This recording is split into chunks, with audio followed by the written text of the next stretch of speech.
My name is Memories Zonde Kachambwa. I am the Executive Director for FEMNET, the African Women Development and Communication Network. So we are a network based here in Nairobi, but we have membership across the continent. We are Pan-African.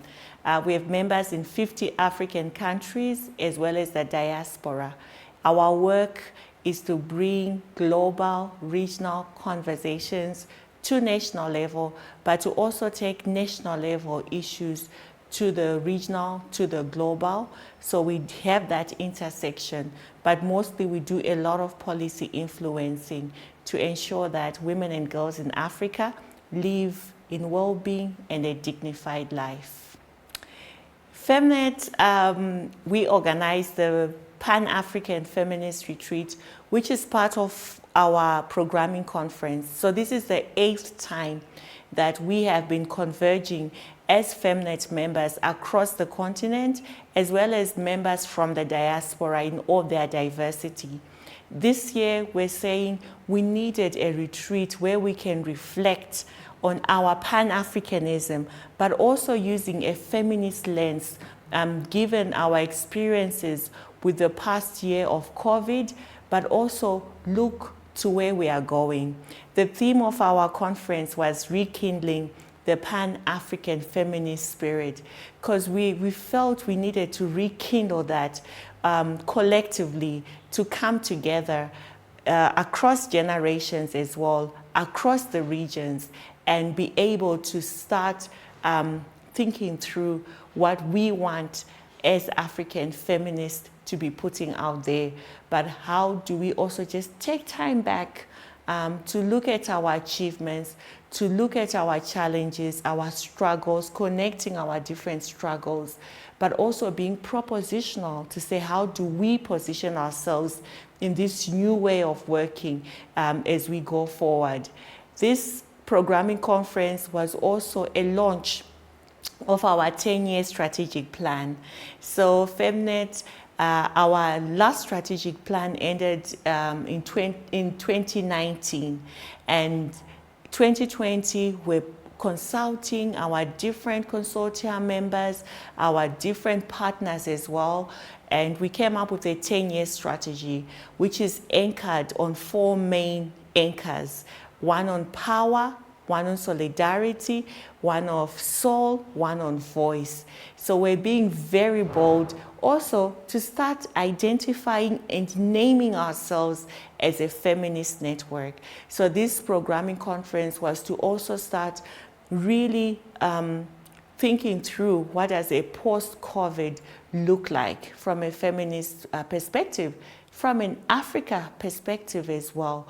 So we were also bringing together different speakers, different practitioners, our women's rights organizations, young women, women working in rural areas, women living with disability, gender non-conforming persons. So we were converging and saying, let's really look at what does a post-COVID-19 look like for us from a feminist perspective. What do we want? What should we demand? What should we work with collectively as we go forward? Before I go to the exciting news about our new governance members, I want to just talk about the programming conference again, that this was the first time we managed to do a hybrid event. So it was really big for us. You know, we're able to connect much more with our members who could not travel. So it was a new way of organizing for us. And I think we're very successful with the team that was working at FEMNET, but also with the members themselves. We were part of co-creating the whole agenda that we had over the 2 days and the 3rd day for the General Assembly. It was also the first time that as FEMNET, during our programming conference, we launched the Gender Equality Awards, the Pan-Africa Gender Equality Awards. And these awards were given to outstanding journalists, not only journalists, but also activists who use alternative media. It could be digital media. So we had this amazing media award, and we awarded a finalist who were looking at our 5 main thematic areas which we are linking with which are within our strategy. So that's on transformational leadership, on climate justice and natural resource governance, on ending violence against women and girls, on sexual reproductive health and rights, and lastly on economic justice and rights. So we had these awards, and we had an additional award as well, special mention to our male allies who have really been also highlighting the work that we are doing across the continent. And we also had a special award which was also looking at our finalists from the Francophone region in particular, because we realized this is a region where we as FEMNET really wanted to hear more and to connect more, given that being based here in Nairobi, most of our audience and most of our work is coming from East Africa. So that was something that also happened within our programming conference. And as I move to the new board, let me start by saying I really want to thank the outgoing board of FEMNET. The outgoing board of directors have been with us for over most of them 3, 6, and some for more years as they were serving their terms. And we've grown as a family. You know, you get to understand each other, you get to share your experiences in terms of their expertise that they were bringing. So I really want to appreciate our outgoing board. I think they really did tremendously. We know that at one point we had a bit of a crisis within FEMNET, but sailing above that crisis, with this board, we've been able to expand our resources, expand our partnership, and now we can say we are more sustainable. Our membership has grown. Before we had about 28 countries.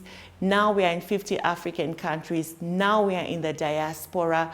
There's been a rigorous review of our policies for us to make sure that we are aligned.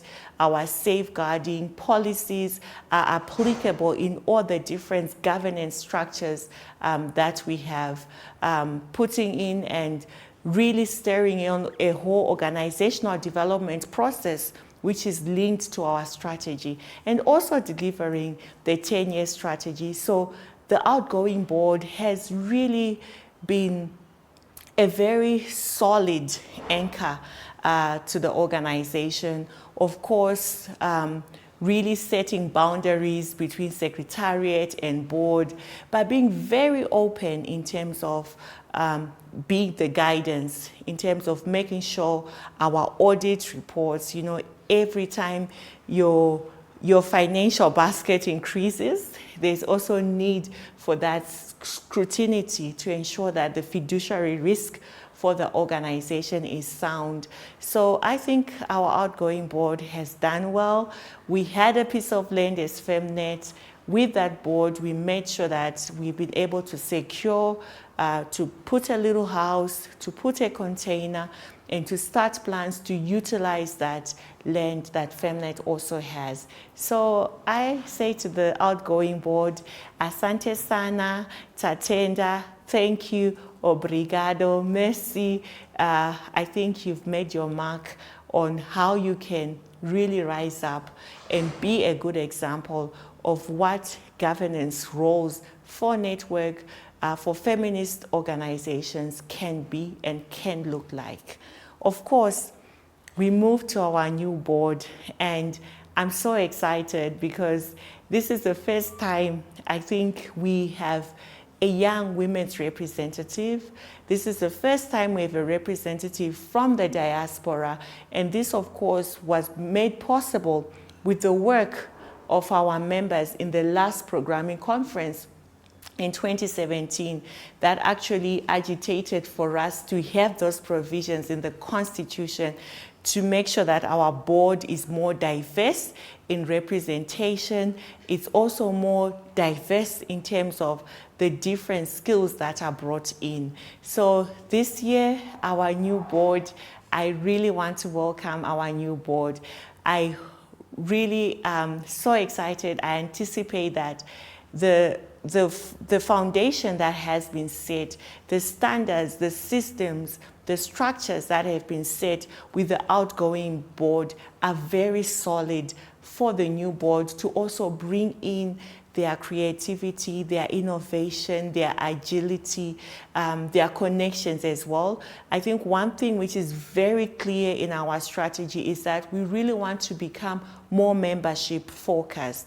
So we really want to start going into the different countries, the different regions, being more present and live to the experiences of women in the different countries, in the different regions, profiling them, but also doing what we do best as FEMNET. We are a network. We want to connect the stories. We want to make sure that we are able to ensure resources are going towards women's rights organizations, and that the resources that are going are sustaining the new, young, emerging organizations, but also ensuring that the ideology and the thought leadership within the women's movement is really strengthened across the continent. I think we have had a bit of fragmentation here and there. We have really been overwhelmed. We've maybe not been able to embrace the whole new movement, the new generation's way of thinking. So I think we are at the crossroads in a very exciting time where we want to make sure that intersection, our collective understanding, our collective advocacy really moves the needle. And we are really speaking to the powers. It could be at the regional level, it could be at the global level. We want to keep pushing the mantra, nothing with us, nothing about us without us. We want to make sure that the Ubuntu, the Pan-African feminist movement is really, really heard. It's really felt in the areas that they are. Because really our agenda is to dismantle the oppressive, the neoliberal, these patriarchal systems and structures that continually are oppressing, continuously do not recognize women as equal citizens. And we need to do this together. We need to fight this together and connect with our sisters from the diaspora, our sisters who are of African descent, who are born in the diaspora, who have been through generations in the diaspora, our African sisters as well, who have left the continent but are in the diaspora. So we need to have that connection, that fusion of really pushing through the African feminist agenda. So the new board is really a board that is set, so diverse, well representing even people living with disability. And I really hope that as we go in this term for the next 3 years, they'll be providing the much needed guidance. They'll be also ensuring that the network and its members are served well, and also our vision. We are closer to achieving our vision. We are closer to achieving our strategy. So welcome, Karibu. Looking so much to working with our new board.